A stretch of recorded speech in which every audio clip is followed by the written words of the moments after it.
Well, you won't see many of these signs around because this is the last one. It's our postcard today from Zennor Church Town in Cornwall.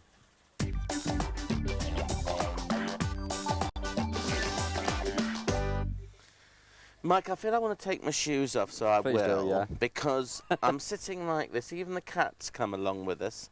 When I sit like this, it's a feeling of contentment. I'm like an old retired opera singer like this, you know, kind of holding it all in, but actually letting it all hang out here in Zennor.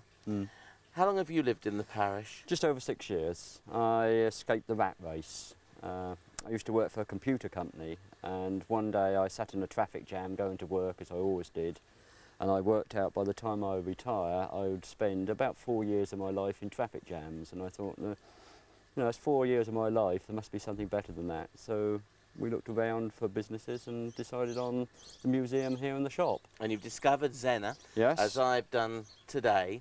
I've got a beautiful view of the church, lovely little church.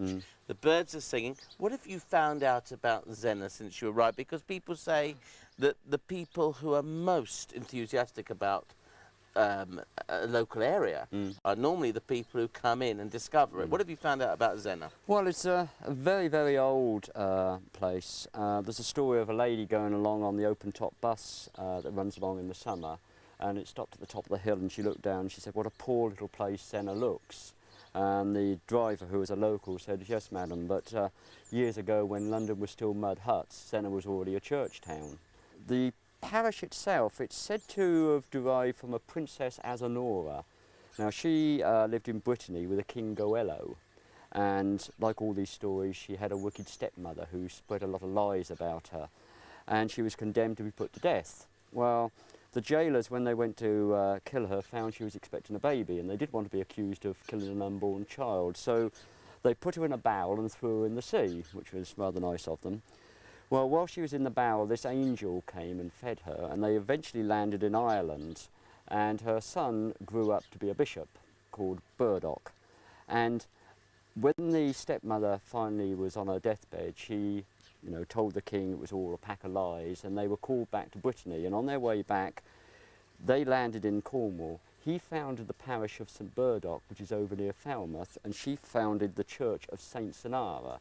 So you can see from Zennor, Zennor, Zennor, how the parish got its name. Oh, right, so that's how it all yes, happened, that's how they say it happened. And it's an unusual name, St Zennor. Zennor, yeah. And that all came from... Yes, they can't find out a lot about Zennor herself, but they believe she is based on this Princess Zennor.